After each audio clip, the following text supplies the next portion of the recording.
We are on the floor. I'm David Locke. I'll fit right in here, David. How come? I don't know, the color of purple. Because there's purple everywhere? Let's look at the purple. Whoa!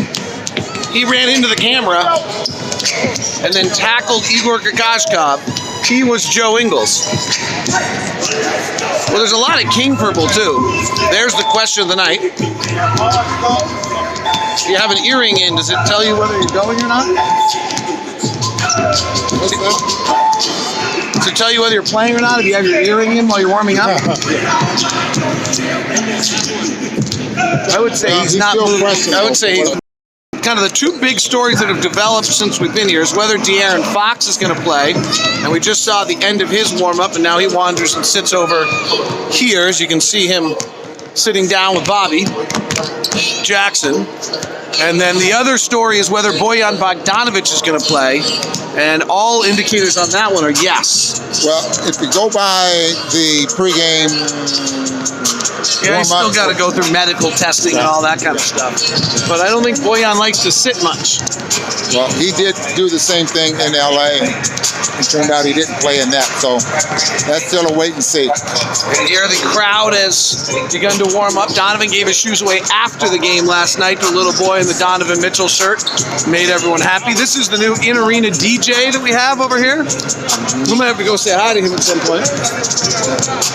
And there is the happy Joe Ingles. Always happy. He's always happy. Especially when you shove a phone in my face. Shove a what in my face? Phone in his face. I couldn't understand him because he was speaking Australian.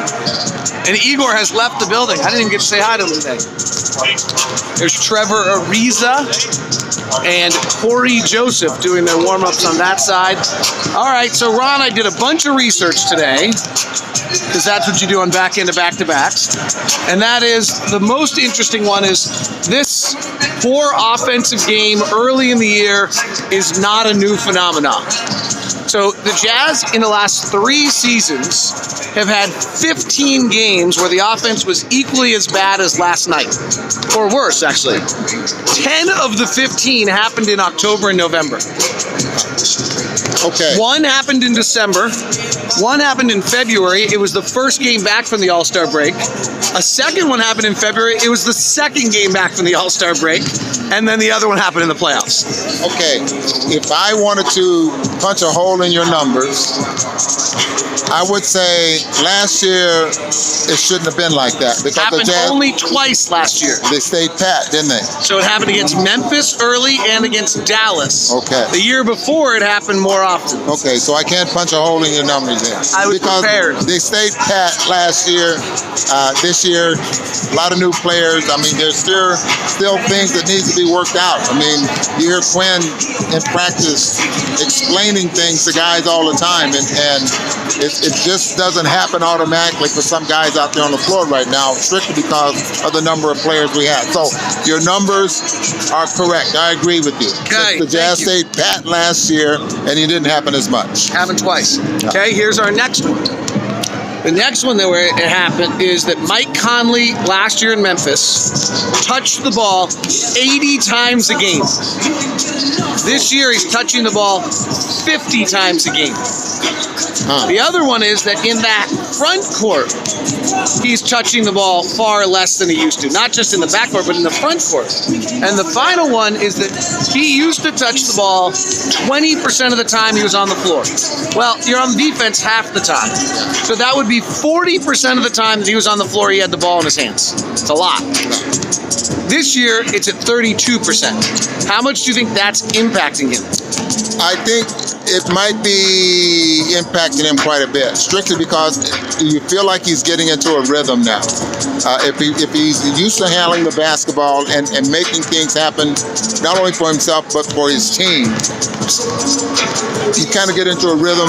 You get into, I guess you get more into the basketball game, is what I'm trying to say. And now with him not handling it as much, being in a new system, he's struggling. I just expect for his shooting to be better, not so much, mistakes that he's making out there on the floor. I mean, this is hard. This is tough. Right. This is really tough to pinpoint. All right, let me add a few numbers on because I think there's another interesting note. When he does touch, he's touching for an extra second from what he did a year ago, which is about 20% longer.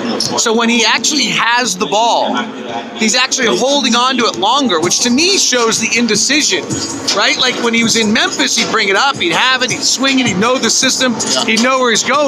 Now he's getting the ball, he's not sure, he dribbles it around a little bit, he waits for the pick, he does this. His average touch time is like 5 seconds right now, and it was 4 seconds a year ago. And that second means a lot. It's a lot of time. It's a lot of time. That's So- interesting. That's some good tidbits there, David. And I can also give you dribbles per touch. There's a lot of data out there. I'm not used to that data. Data only started getting popular 7 years ago. Take that for data. Yeah. That's some data. That was Coach Fisdale and he in was Memphis with Mike Conley, ironically. Exactly. No, he was in New York, wasn't he? No, when he said he was in Memphis. Oh, okay, yeah. He's in New York now. But yes, that was kind of an interesting little tidbit. All right, I had another one, but I forgot it. But those were my major things today. Sacramento comes in here. They are 0-2 with all these high hopes, and they go to Denver on Monday. This is a pretty brutal. They needed that Phoenix. They lost to Phoenix on the road and home against Portland, and now they have these 2 tough road games. And hopefully the Jazz need to get off a good start against this team there as well. Sacramento is a transition, scoring early type basketball team. I just wonder how or what Phoenix did to them that kept them from They are scoring a ton of points. terrible half-court offensive team. Terrible. There's no other way to say it. Right now, they're 30th in the league in half-court offense. They were 30th in the league last year.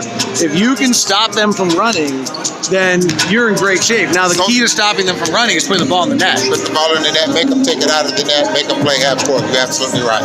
So that is the difficulty. We'll see whether the Jazz can get that done. All right, let's take a little scene check here.